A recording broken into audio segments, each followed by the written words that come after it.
¿Cuántos tipos de apoproteínas hay? Dos. Que son las integrales y periféricas. Ahora, en la clasificación tenemos letras A, B, C, D, E. Y algunas son integrales. Por ejemplo, díganme dos lipoproteínas integrales. La ApoB. La B48, ¿dónde se produce? ApoB48 es una de ellas. ¿Dónde se produce?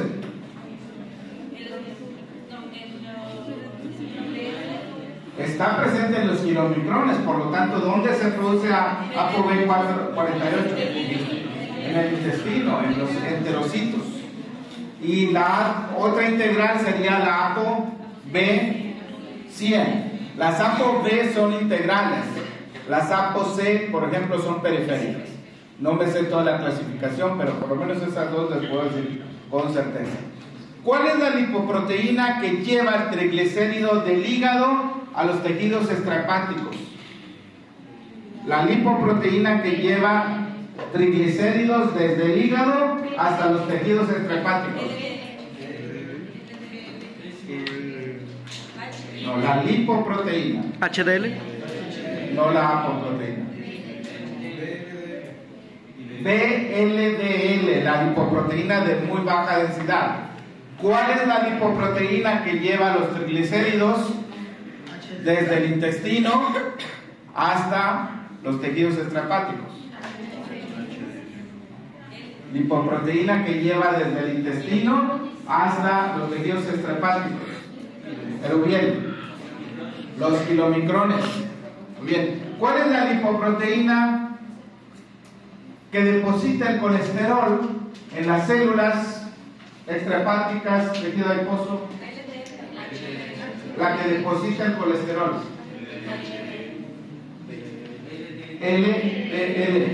LDL. ¿Y cuál es la lipoproteína que mueve el colesterol en dirección opuesta, el transporte inverso del colesterol desde tejido extrahepático hasta el hígado? HDL. Muy bien. ¿Cuáles son las 4 funciones de las apoproteínas? 4 funciones de las apoproteínas. Parte de la estructura de la lipoproteína. La primera, pues ¿para qué se une un lípido con una proteína? Sí, para formar lipoproteína, pero para transportar. ¿el lípido se puede transportar libremente en la sangre? No, se tiene que unir con una proteína. Para poder ser soluble. En la estructura de la proteína, en la periferia están los lípidos anfipáticos, porque eso sí hace contacto con dos partes, y en el centro de la lipoproteína, ¿qué hay? ¿Qué lípidos están en el centro? Los apolares, los hidrofóbicos, que son triglicéridos y ésteres de colesterol. En la periferia tenemos fosfolípidos y colesterol. Entonces, a ver, las funciones de las apoproteínas, ¿cuáles son? Las funciones de las apoproteínas. Factores inflamatorios e inhibidores Forman parte de la estructura y permiten entonces transportar los lípidos. Esa es la primera función. Pero no solamente es esto, también sirven como cofactores enzimáticos. Ayudan a las enzimas para que cumplan su función. Eso es lo que hace un cofactor. Por ejemplo, ApoC2 es necesaria para que actúe la lipoproteína lipasa. ¿Cuál es el otro nombre de la lipoproteína lipasa? El otro nombre de la lipoproteína lipasa, lipasa de lipoproteína. Porque en el PDF y en las diapositivas en algún momento lo puse con un nombre y en otro momento con otro, pero es la misma enzima. ¿Dónde se encuentra la lipoproteína lipasa? Endotelio. En el endotelio, los capilares, en los tejidos extrahepáticos. Hay otras lipasas, ojo con eso. Hay otras lipasas. Lipoproteína lipasa o lipasa de lipoproteína está en los endotelios de los capilares. La ApoA1 para LCAT. LCAT la voy a mencionar un momento más. También puede funcionar como inhibidores enzimáticos. Por ejemplo, ApoA2, ApoC3, ApoC1 para otras proteínas o enzimas. Actúan como ligandos. La apoproteína es identificada por el receptor. Ayer mencioné muy claramente, tenía una estrellita, ¿se acuerdan? Esa era la enzima, pero también tenía unos cuadritos, ese era el receptor. Es muy diferente la enzima que el receptor. Y entonces la parte de la lipoproteína que es identificada por el receptor es la apoproteína. Ahí tenemos, por ejemplo, la ApoG100, la ApoE, son identificadas por el receptor que se llama receptor LDL. Voy a hablar de este receptor ahorita, es muy importante, receptor LDL. La ApoE para una proteína que se llama LRP1, es la proteína 1 relacionada con el receptor de LDL. Ahí está. Recuerden, hay 4 funciones. Dos de ellas, las del medio perla, tienen que ver con enzimas, la primera con transporte y la última con identificación de la lipoproteína, ¿sí? Con los receptores. ¿Okay? Ácidos grasos libres. Miren, los ácidos grasos libres es un tema que vamos a ver.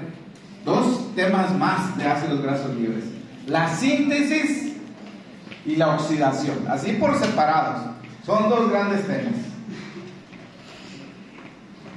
Y entonces, así nada más un pincelazo, se metabolizan con gran rapidez, ya sea que se oxiden por los tejidos o que se esterifiquen en el tejido adiposo para ser almacenado, o en el hígado también para formar triglicéridos. Cuando hablamos de esterificación es que forman un enlace éster. ¿Y cuál es la molécula de la que más he hablado en los últimos días? La molécula que más les he dibujado en el pizarrón. El glicerol. Si le ponemos 3 ácidos grasos, este es un triglicérido. Este enlace del carbono 1, 2 y 3, el enlace que está aquí, es un enlace de tipo éster.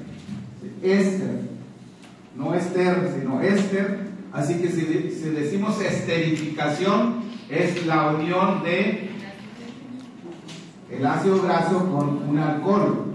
En este caso es el glicerol. Pero también se puede unir con el colesterol. Los ésteres de colesterilo tienen un enlace éster, por eso se llaman así. Entonces, este es el enlace éster. Los 3 que están aquí. Este también y este también. Son enlaces éster. También, ¿de dónde vienen los ácidos grasos?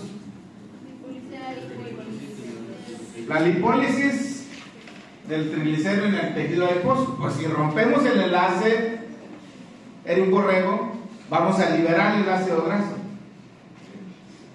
Lipólisis. Lipogénesis es formar lípidos. Lipólisis es romper los lípidos. Lipogénesis formas triglicéridos, por ejemplo. Ese es otro tema, la síntesis de triglicéridos.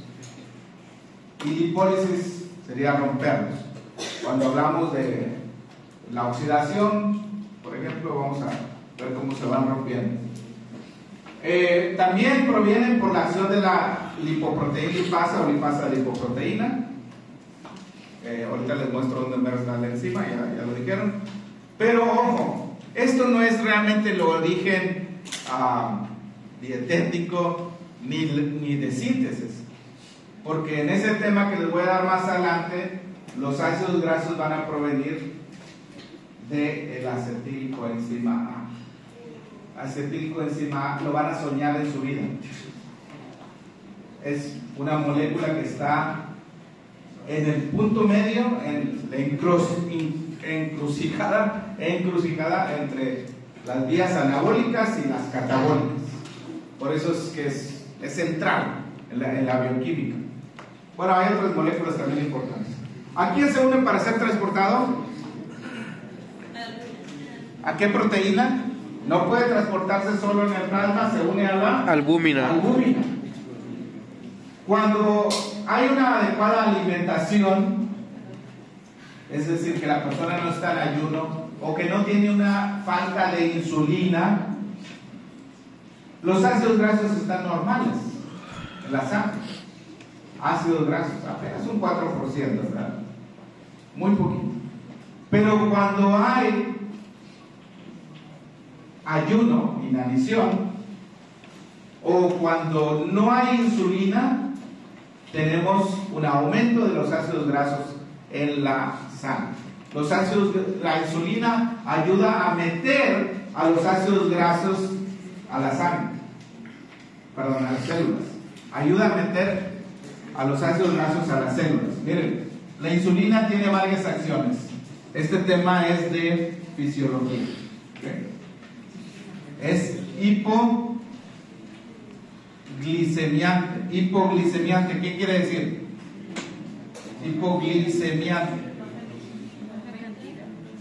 No, hipo no es que aumenta, hipo es que disminuye. ¿Qué disminuye? Glucosa.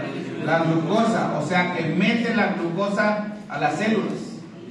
También es lipogénica, o sea que aumenta la síntesis de triglicéridos. La insulina aumenta la síntesis de triglicéridos. Pero también es antilipolítica.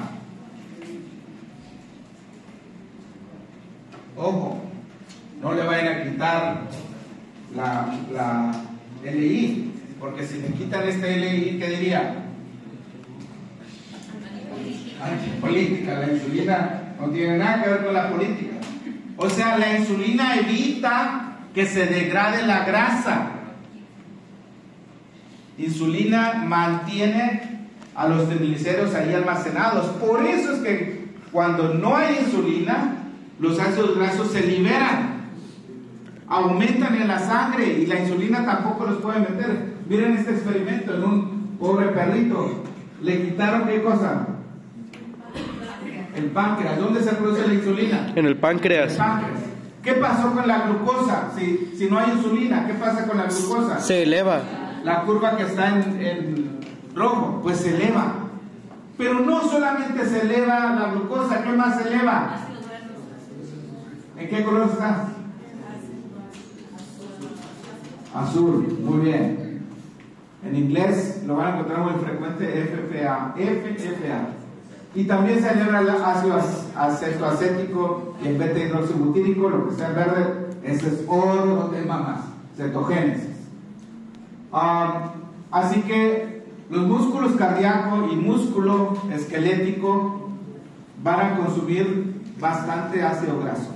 Es más, al músculo cardíaco, ¿saben qué es lo que más come el músculo cardíaco? Lo que come el músculo cardíaco no es glucosa, son ácidos grasos.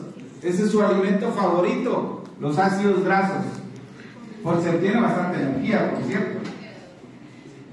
Miren, ¿dónde se producen la BLDL?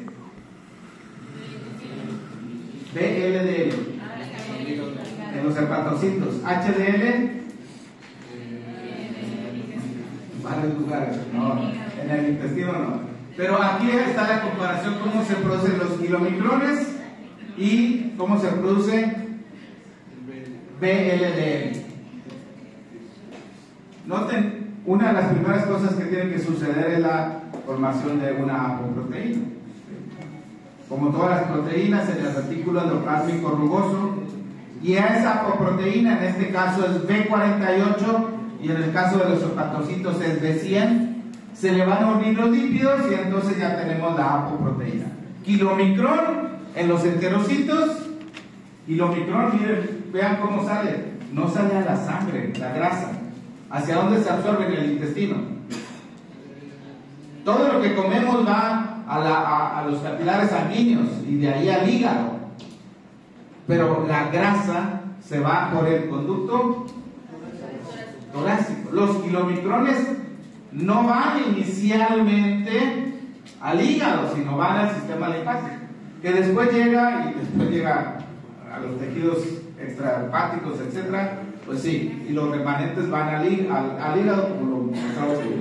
Y acá está el caso de los PLDL, aquí están formados y van hacia un espacio que se comunica con el sinusoide hepático. Ahorita les voy a mostrar la figura, que se llama SD. ¿Qué es SD? ¿Alguien habla francés? SD. El espacio de Dice o dis, no sé cómo se pronuncia en francés, pero eso seguramente lo vieron en histología. Bueno, ahí está. Todo lo que comemos se absorbe en el intestino y pasa al hígado, excepto las grasas. ¿Okay? Las grasas van por el conducto torácico, que finalmente drena en la vena subclava. Las vellosidades intestinales tienen en el centro un vaso linfático. ¿Cómo se llama ese vaso linfático? Está en el centro de la vellosidad. En el mero centro. Sí, son capilares, pero no sanguíneos. Los capilares sanguíneos, bueno, ahí están las vénulas en azul, las arteriolas, los capilares. Ese es el vaso linfático. Quilífero se llama, quilífero, con Q. Ese es los enterocitos.